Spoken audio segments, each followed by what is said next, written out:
ba yung ating praise and worship? Napakasarap. Sabi ko nga po sa inyo, ang pag-awit ay isang paraan ng pagsamba at pagpuri sa Panginoon. Amen po ba? Amen. So, paumanhin po muna sa ating lahat. Medyo late tayo nag-start pero sa biyaya po ng Panginoon, nakarating naman po ng ligtas yung ating po mga hinihintay. At isa pa pong paumanhin, medyo yung boses ko po ay nagkagandahan. Modulated, parang si Pastor Julius po. Good morning mga kabiyaya. Nag-concert. So, today po, ngayong umaga, ang ating pong pag-uusapan ay napakaganda. Itong isang bagay na tingin ko po ay makaka-relate ang lahat. At may enjoy niyo po ang mensahe ng Panginoon sa atin sa umaga nito. Ang title po, hindi lang siya first place, siya ang buhay mo. Okay. Ang ating pong main scripture, tatagpuan sa Colossians 3:4. Ang sabi po dyan, when Christ, who is our life, appears, then you also will appear with Him in glory. Bago po tayo magpatuloy, manalangin po muna tayo. Dakilang Diyos, aming Ama, marami kong salamat sa pagkakataon na ito, na muli kami po ay makakarinig ng iyong salita. Matututo, Panginoon, at lalago sa mensahe ng biyaya. Salamat po, Panginoon, dahil naniniwala po kami na binuksan niyo na ang aming puso at isipan, nakagayak na ang aming mga sarili para tanggapin ang mabuting mensahe na inyong kaloob sa aming sa umaga ito. Marami pong salamat sa pangalan ni Jesus. Amen. Amen. So, the deceptive charm of priorities. Ano ba ibig sabihin niya? Kapag pinapriority mo si Jesus, baka hindi po natin namamalayan, hindi mo na siya kinikilala na siya mismo ang buhay mo. Kung ginagawa mo lang siyang priority. Kasi mga kabiyaya, sa maraming Christian books po, Christian books, mga seminars, mga sermons, yung mga napapanood nating reels, sa mga Facebook or sa mga videos sa YouTube. Lagi natin itong maririnig sa mga pastors. Sinasabi nila, malakas na malakas, put Christ first in your life. Familiar po ba? Lagi nilang sasabihin, make Jesus your top priority. Wala naman po tayong makitang mali, di ba? Ang gandang pakinggan. At kung papakinggan mo ng mabilis, para po bang, wow, tama naman. Put Christ first in your life. Make Jesus your top priority. Ang tunog po, parang banal. Di ba? Parang sacrificial, very religious ang datingan. Pero ang totoo po, ito po ay isang charmingly deceptive idea. Mapanlin lang na kaisipan o idea. Isang mabait na kasinungalingan. Wow. Nakakagulat, di po ba? Ang ganda nung sinabi, pero bakit? Bakit sinasabing kasinungalingan? Kasi kapag sinabi mong si Kristo ang first, ibig sabihin, merong second, merong third, merong fourth. Kunyari, family. Una, si Jesus ang first. Sasabihin natin. Pangalawa, pamilya natin. Sabihin natin, pangatlo, sige, ministry. O kaya naman, isulot na natin sa listahan yung mga libangan natin. O kaya naman, trabaho. Ibig sabihin, may pagkakasunod-sunod. Yung mindset po na yan, na si Jesus is first, yan po nagmumungkahi na pwede siyang mauna. Pero hindi kasama sa ibang bahagi. Nagigets po? Nauna siya, pero pagdating sa susunod, hindi na siya kasama. At dito nagsisimula ang delikadong, medyo malalim po yung term, compartmentalized Christianity. Ibig sabihin, hinahati-hati mo yung pagiging buhay Kristiyano mo. Kung saan ang spiritual ay para lang pag ganito, Sunday. Yes, di ba? Kumakanta tayo, nakikinig tayo ng sermon, nagpe-pray tayo. Ito yung spiritual day natin, Sunday. At ang real life daw natin, baka yung Monday to Saturday. Di ba? Parang nakakalungkot naman po. Mas lamang na lamang pa.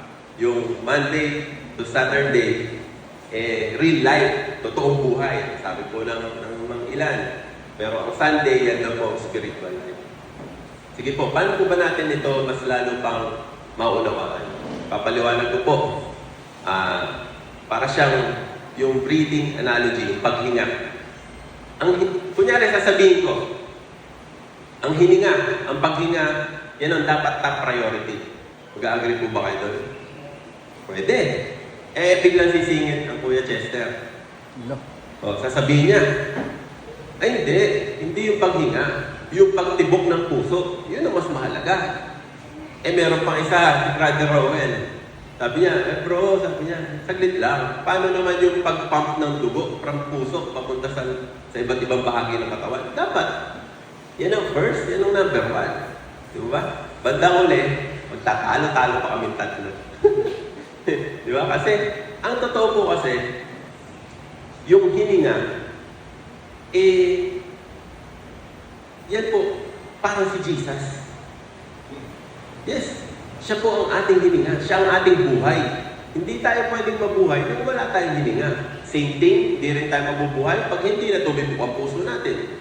Lalo na pag wala ng pinump na dugo from puso papunta sa iba't ibang bahagi ng katawan. So, ang ibig sabihin, ganun din si Kristo. Hindi siya basta part lang. Di po ba? Siya ang hininga, siya ang tibok ng puso, siya ang ating dugo na sumasakop sa buong kabuuan ng buhay natin. Amen po ba? Amen. So, ito pa nga po. So, from prioritizing to recognizing. Kaya ang tanong ngayon ay hindi na, is Jesus number one in your life? Kasi nagtanong natin kanina, si Jesus ba number one sa buhay mo? Ang tanong na po, is Jesus your life in every part or every area of your life? Uungkatin po natin mabuti. Ang mensahe po na ito ay hindi tungkol sa pagsasaayos ng listahan natin, mga priority sa buhay. Ito po ay tungkol sa redefining your life. Based dun sa truth na ipapaliwanag po natin. Sabi po kasi dun sa ating verse kanina, when Christ, who is our life. Diba ba? When Christ, who is our life. Ang linaw-linaw po na si Kristo, na siya ang ating buhay. So, next po yan. So, ipaliwanag, ukatin po natin mabuti. Christ is not first. Christ is our life. Okay? Ang problema po kasi dun sa mentality na first place. Yan. Ang idea na Christ wants to be first ay parang mabait po siyang pakinggan, sa totoo lang. Pero ito po ay galing sa isang performance-based mindset. Performance po. Hindi siya sa grace-based na mindset. Kapag sinabi mo, si Jesus ang una, ano ang ibig sabihin nun? Una siya sa oras ko. Pagkatapos, trabaho naman, pamilya naman, tapos negosyo. O kaya naman, una siya sa budget ko. O pagka ganun, dapat, bago ko gastusin yung pera, unahin ko muna si Jesus kung yun ang iniisip ko. O kaya naman, una siya sa desisyon ko. Pero, may ikalawa, may ikatlo, may ikaapat. So, medyo lumilinaw na po ba sa atin? Ito ay delikado. Bakit? Kasi, nire-reduce natin si Kristo sa isang kategory lang. Sa una, pangalawa, sa pangatlo. Para bang meron tayong spiritual drawer, kung tawagin ko. Ano ibig sabihin nito? Meron kang spiritual drawer, may family drawer ka, meron kang work drawer, diba? Hinahati-hati mo yung buhay. At si Jesus daw ay para lang sa spiritual drawer. Medyo hindi. Parang may mali. Kaya ang resulta, compartmentalized Christianity. Pinaghahati-hati mo lang. Isa ito sa mga ugat ng double life ng maraming Kristiyano. Double life. Naririnig nating madalas. Excuse lang po ako.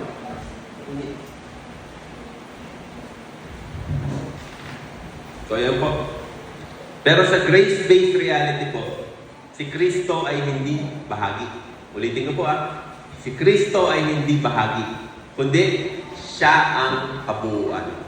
Amen po ba? Amen. Napakaganda naman po nun. Hindi siya bahagi, kundi siya ang kabuuan. Christ, hindi lang siya una sa listahan, siya ang mismong papel kung saan nakasulat ang buong listahan. Amen. So, Christ is our life, not just our priority. Ang sabi po sa Colossians 3:4, when Christ, who is our life, yung nga po binasa natin kanina. Hindi po dyan sinabi ni Pablo na si Kristo ay nasa taas ng listahan. Wala siyang sinabing gano'n Ang sinabi niya, si Kristo ay buhay natin mismo. Hindi lang siya una sa listahan, siya ang mismong papel. Yung po yung sinabi kanina, kung saan nakasulat ang buong listahan. Hindi mo siya ilalagay sa unahan dahil siya ang kabuuan.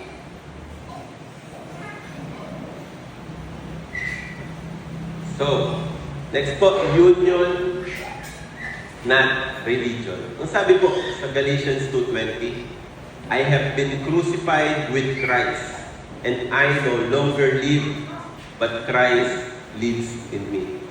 Kung pag-aaralan natin mabuti, pinako ako sa krus kasama si Kristo. At hindi na ako ang nabubuhay. Patay ka na. Kundi si Kristo na ang nabubuhay sa iyo. Isang napakamakapangyarihang talata po sa Biblia. Sabi niya, I no longer live. Ibig sabihin, wala na siyang sariling hiwalay na identity outside of Christ. Hindi niya sinabing, I serve Christ. Wala pong ganun. Ang sinabi niya, Christ lives in me. Hindi po ito tungkol sa ating service para sa Panginoon. No. Ang pinag-uusapan po natin dito, kung ano si Kristo sa buhay natin. Si Kristo, siya ang nabubuhay mismo sa atin. Ibig sabihin, hindi mo lang siya kasama. Pala tayong kakambal. Kakambal daw natin si Kristo kasi andito na siya mismo. Siya ang buhay mo. Hindi mo lang siya sinusunod, siya na ang gumagalaw sa iyo. Diba? Nakikita niyo po yung pagkakaiba. Kung iniisip mo lang na kailangan mo sumunod kay Kristo. Unlike dito sa grace-based na pamumuhay, ang sinasabi, si Kristo na ang gumagalaw sa buhay ko. Tingnan po natin mabuti. Isipin natin mabuti. Tingnan natin kung paano natin mai-apply ito sa ating mga buhay. Kasi ito po talaga ang essence ng grace-based Christianity. Hindi mo pinaprioritize si Kristo, kundi nakipag-isa ka na sa Kanya. Amen po ba? Amen. So, to live is Christ, not just for Christ.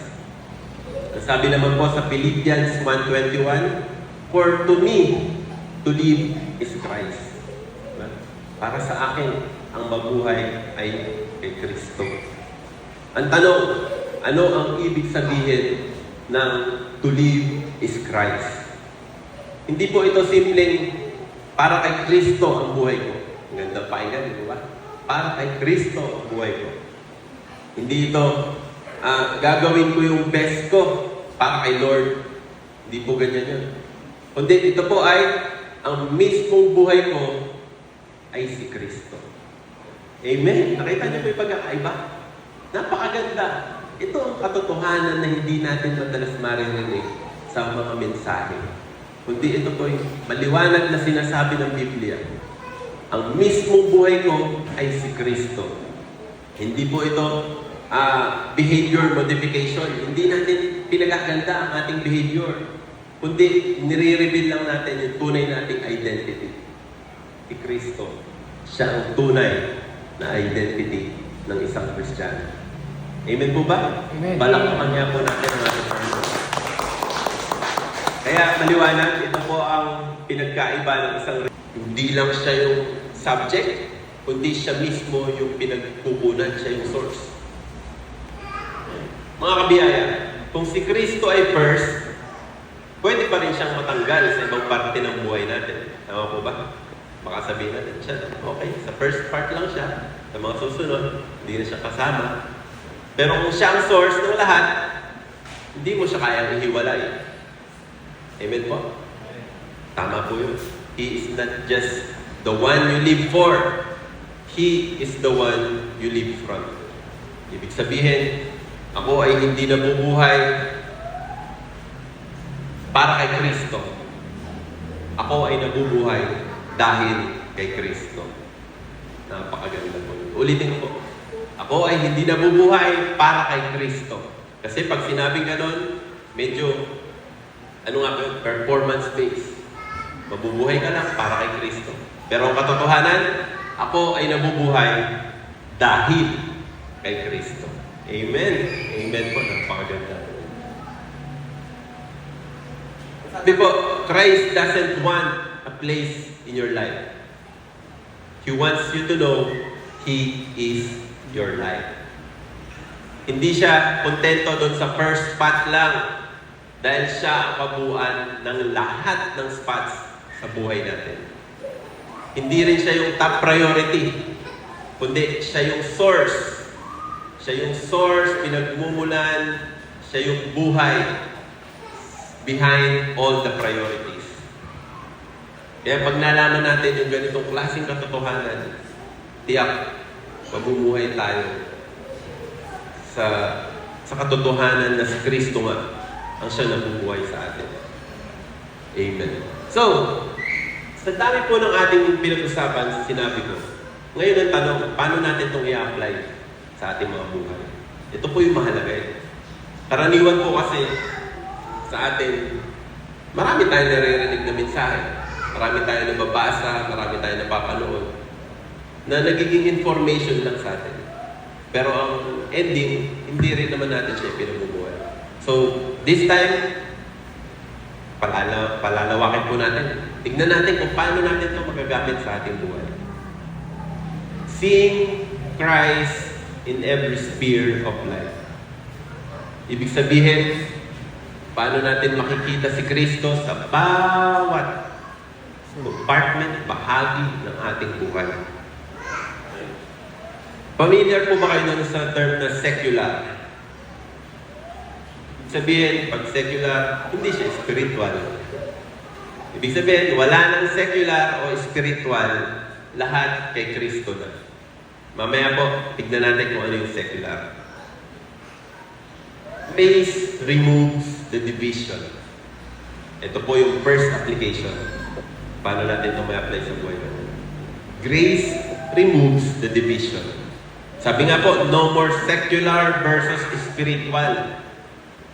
Kasi lumaki po tayo doon sa idea na merong mga spiritual things at merong mga secular things. So ano nga ba ito? O ito, explain ko na po. Kapag nagbabasa ka ng Bible, ano sa tingin nyo to? Spiritual. Diba? Pag nasa trabaho ka naman, secular. Pag nasa church ka, nandito tayo maawit. Anong tawag dito? Spiritual. Pero pagka nandun ka sa mall, nagsha-shopping, o kaya nag-window shopping ka lang, tawag daw doon, secular. Pagka kumakanta ka ng mga awit ng papuri, praise and worship, spiritual. Pero pag nakikinig ka ng radio station, sabi nila, no, yan. Secular yan. Huwag daw aawitin ang mga awitin ng radyo dito sa church. Which is, I don't think meron silang tamang basihan para doon. Pero, alam niyo po itong mga sinabi ko, ito ay dualistic mindset. Dalawang kaisipan na hindi galing po sa gospel. Ulitin ko po, hindi ito galing sa gospel. Hindi ito galing sa Bible. Secular na. Hindi. Gawa lang ito ng tao. Ang totoo po, kung si Kristo ang buhay mo, which is yun ang totoo, lahat ng aspeto ng buhay mo, spiritual. Agree po? Amen. Amen. Diba? Totoo yun. Wala nang secular life sa mga tao na ang buhay ay si Kristo. Kasi everything is holy ground. Banal na. Banal na lahat ng gagawin mo. Kapag sinabing si Kristo ang buhay mo, ibig sabihin, walang area sa buhay mo na sarili mo lang.